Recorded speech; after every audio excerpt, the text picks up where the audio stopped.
2024년 5월 3일 개봉을 앞둔 데드풀 3, 그리고 얼마 전 공개된 이 사진은 데드풀이 폭스 유니버스 마블 세계관을 죽이는 것으로 끝내버린다는 이야기 이미 확정되었는데, 데드풀과 울버린의 등장뿐 아니라 과거 엑스맨 시리즈 속 수많은 캐릭터들을 실물로 다시 보는 것을 넘어 전원 데드풀에게 살해될 이 이야기. 오늘은 너무 잔인하고 충격적이었던 원작과 이 영화에 대해 자세히 알아보겠습니다. 먼저 영화의 원작이 될 데드풀 마블 유니버스를 죽이다는 2011년에 발간된 첫 번째 시리즈, 그리고 2018년에 발간된 데드풀 마블 유니버스를 또 죽이다로 총 2개가 존재합니다. 첫 번째 시리즈는 아예 표지에 아동용 아님이라고 박제해 놓았을 정도로 잔혹성을 강조했는데, 이야기는 무수히 많은 마블 멀티버스 속 한 세계를 와처라는 우주적 존재가 지켜보면 시작됐고, 시작과 동시에 데드풀은 판타스틱4의 멤버들을 모두 잔혹하게 살해합니다. 도대체 왜 이런 일이 벌어진 것일까요? 사실 진짜 시작점은 엑스맨 친구들이 데드풀을 뛰어난 정신의학 박사에게 강제로 데려온 것이었는데, 박사는 마음에 상처가 가득한 이들에게 평화를 되찾아주는 것으로 유명했고, 찰스 자비에의 주도하에 데드풀을 입원시킨 것이었습니다. 문제는 사실 이 박사놈의 머릿속엔 사이코맨이라는 악당이 탑승해 있던 것이었고, 데드풀과 같은 강력한 인물들을 자신의 명령만 따르는 살인 로봇으로 바꾸는 것이 그의 진짜 목적이었습니다. 그리고 박사가 마침내 데드풀의 통제권을 가졌다고 생각했을 때 환자복으로 사이코맨의 목을 조르기 시작했고, 그의 본체가 나타나자 으깨버립니다. 이때부터 데드풀은 자신의 머릿속의 목소리가 점점 선명해지기 시작했는데, 그 목소리는 이 세계의 영웅과 악당을 모조리 죽이라는 것이었고, 이런 상황에 대해 설명을 해주던 이야기 바깥의 존재인 와처조차도 데드풀에게 잡히고 맙니다. 아마 영화만 보신 분들은 데드풀이 화면 바깥의 존재들과도 대화하는 제사의 벽을 넘나드는 존재라는 걸 아실 텐데, 그의 제거 대상은 현실과 독자를 이어주는 존재들도 포함되어 있었습니다. 와처의 목을 날려버리고 스파이더맨을 살해하고, 그 다음엔 어벤져스 전원이었는데 피밀자로 숨겨놓았던 폭탄을 그들의 눈앞에서 터뜨려버렸고, 대다수의 멤버들은 100골만 남은 상태가 되어버립니다. 게다가 토르처럼 폭탄으론 죽일 순 없는 존재들은 피밀자를 활용해 자멸하게 만들어버리고, 헐크인 상태로 죽일 순 없었던 브루스 배너는 잠이 들 때까지 기다렸다가 살해합니다.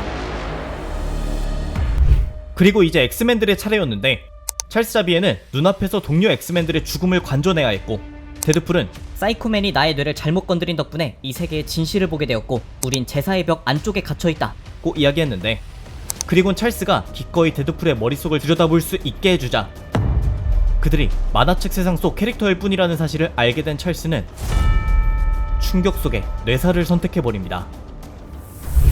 그 후엔 매그니토를 염산에 담궈버리고 울버린의 머리도 날려버리는데, 그 후에 마법으로 가득한 카마르타지에서 닥터 스트레인지를 살해한 데드풀은 모든 멀티버스를 넘나들 수 있는 방법을 획득했고, 이맘때쯤 데드풀의 무차별 살인이 다가오기 전에 스스로 삶을 끝내는 방법을 선택하는 영웅과 악당들도 늘어납니다. 마침내 데드풀은 이 마블 세계에서 코믹스 존재들을 대부분 제거하는 데 성공했고, 마지막 남은 한 명은 맨싱이라는 늪지대에 거주하는 미스터리한 존재였는데, 닥터 스트레인지의 책에 따르면 맨싱의 희생으로 멀티버스를 넘나드는 통로를 만들 수 있었고, 모든 마블 유니버스의 캐릭터들은 책 속에 갇혀있다는 데드풀의 생각에 공감한 맨싱은 그에게 기꺼이 통로를 열어줍니다. 그리고 데드풀은 무수히 많은 멀티버스를 지나 그 중심에 있는 세계에 진입하게 되는데, 이곳은 마블 코믹스의 작가들이 일하고 있는 마블 코믹스 본사였고, 데드풀은 창조자들을 살해하는 방법으로 모든 캐릭터들에게 자유를 되돌려줍니다. 다음은 2018년에 데드풀 마블 유니버스를 또 죽이다 인데, 이 이야기도 아동용 아님이라는 딱지와 이벤트적인 일회성 이야기입니다.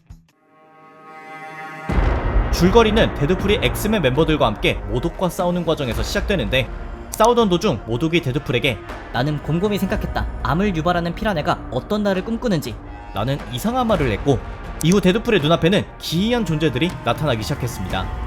괴상한 존재들이 달려드니 데드풀은 당연히 적이라고 판단. 하지만 진실은 그가 동료들을 죽인 것이었습니다. 그 후엔 로키, 토르, 발키리, 헤라클레스 등의 마블 세계관 신들의 모임에 참석하는데 데드풀 본인은 신들과 비치발리볼을 하며 논다고 생각했지만 진실은 그가 메두사의 머리를 들어 신들을 돌로 만들어버리는 중이었습니다.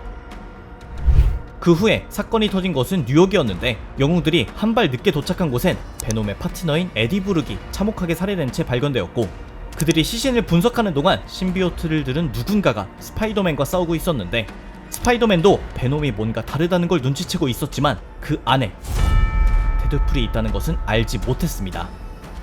한편 데드풀은 자신이 스파이더맨과 푸드파이팅 대결을 하고 있는 환영을 보는 중이었는데 그가 상상 속에서 과자를 베어물었을 때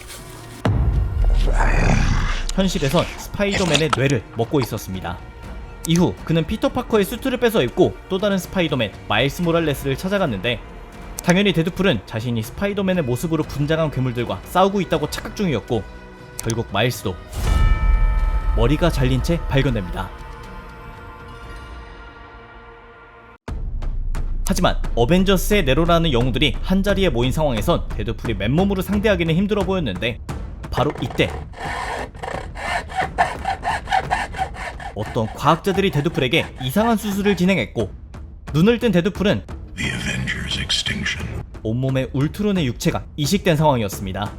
여전히 데드풀은 로봇의 육체를 갖게 된 자신을 처음 보는 괴한들이 공격한다고 생각했고 그저 그들의 공격에 대응만 한다고 생각했지만 사실은 동료 영웅들을 모두 살해한 것이었고 이맘때쯤 진실이 드러납니다.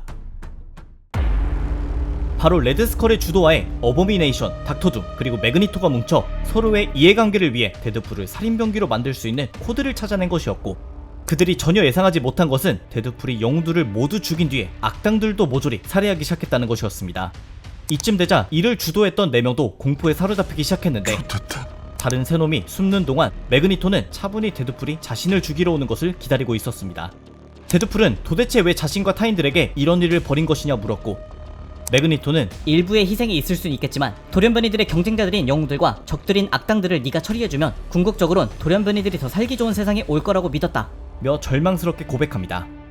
진실을 알게 된 데드풀은 매그니토가 편히 죽을 수 없게 그를 죽이지 않는 방향을 선택했고 매그니토가 알려준 대로 레드스컬이 숨어있는 성에 도착했는데 수많은 레드스컬의 수하들도 데드풀의 앞에서 무용지물이었고 결국 레드스컬의 머리도 날려버리는데 하지만 이 승리의 끝엔 세상의 모든 영웅들의 죽음만 남았을 뿐이었고 영웅들의 시대는 끝났다 는 레드스컬의 말을 듣고도 데드풀은 세상에 남은 악당 한 놈이라도 더 죽이기 위해 계속해서 여정을 떠난다 까지가 데드풀 마블 유니버스를 또 죽이다의 이야기였습니다.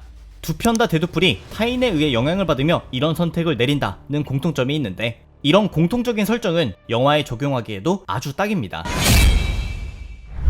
일단 많은 분들이 아시다시피 수년 전 디즈니에서 영화사 폭스를 인수했고 디즈니의 가족주의를 고려하면 데드풀도 순한 맛으로 변하는 것이 아니라는 의혹들이 있었지만 당시 디즈니 사장님도 그렇고 마블의 사장인 케빈 파이기도 데드풀은 건들지 않는다는 입장을 고수했습니다. 하지만 이미 세계관이 종료된 엑스맨들은 얼마든지 없애버려도 좋은 상황인데 인기가 한창인 데드풀은 살리고 리셋해버려야 하는 엑스맨들이라는 재료가 존재하는 상황이다 보니 데드풀3의 줄거리를 데드풀 폭스 마블 유니버스를 죽이다로 설정하기에 매우 안성맞춤이고 마침 슈얼크에 케빈 파이기의 분식인 KEVIN도 등장했으니 I possess the most advanced entertainment algorithm in the world. 이 녀석이 데드풀에게 지령을 내려도 좋지 않을까 싶습니다. 한편 데드풀3 하면 아예 대놓고 등장이 확정된 데드풀의 최고의 파트너 울버린도 있지만 이 기적의 조합 외에도 폭스의 엑스맨들이 이안 맥컬린의 매그니토, 패트릭 스튜어트의 프로페서 X, 할리 베일리의 스톰부터 폭스의 2003년작 데어데블에 등장했던 벤 애플렉의 데어데블, 제니퍼 가너의 일렉트라, 폭스가 제작했던 판타스틱 4 시리즈 속 일부 캐스트, 그리고 메인 악당은 우리가 디즈니 마블 시리즈에서 봤던 인물 중 하나가 될 것이라고 하는데 현재의 시점에 살고 있는 데드풀이 이렇게 과거 영화 속 수많은 폭스 마블 캐릭터들을 만날 수 있는 이유는 데드풀2에 등장했던 케이블의 타임머신 장치 덕분이라는 소식도 있습니다. 아마 데드풀이 과거 폭스 마블 캐릭터들을 청산하는 방향으로 줄거리가 전개될 것 같긴 한데 데드풀2의 엔딩 크레딧처럼 과거의 자신을 잔혹하게 살해하는 방식이 될 것 같지는 않고 영화 속 악당이 따로 존재하는 만큼 싸우는 과정에서 시간과 멀티버스를 잘못 건드려 폭스 유니버스가 삭제되는 결과로 이어지지 않을까 추측해 볼 수 있습니다.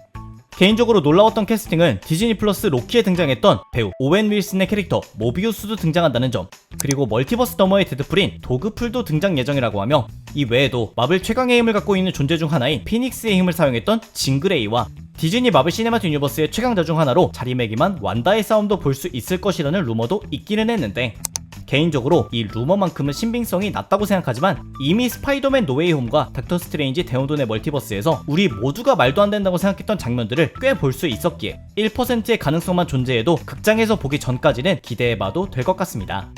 한편 의외로 데드풀2의 케이블과 도미노의 등장은 불투명한 상황인데, 과거 데드풀 시리즈에서 확실히 등장이 확인된 것은 택시기사였던 도핀더로, 그는 디즈니로 넘어오고 나서 크게 달라진 점이라면 폭스 때는 자신의 대사가 많지 않아도 대본 전체를 제공받았는데 데드풀3에선 자신의 등장 부분만 있는 쪽대본을 받았다고 하며, 그럼에도 이전 시리즈와 비교해도 전혀 모자르지 않을 만큼 충분히 잔혹한 영화가 될 것이라고 기대를 불러모았습니다. 여기까지가 데드풀3의 원형이 되는 데드풀 마블 유니버스를 죽이다 시리즈와 데드풀3의 소식이었습니다. 재밌게 보셨다면 추천과 댓글 그리고 구독도 부탁드립니다. 감사합니다. 지금까지 삐맨이었습니다. He gon' give it to ya. He gon' give it to ya.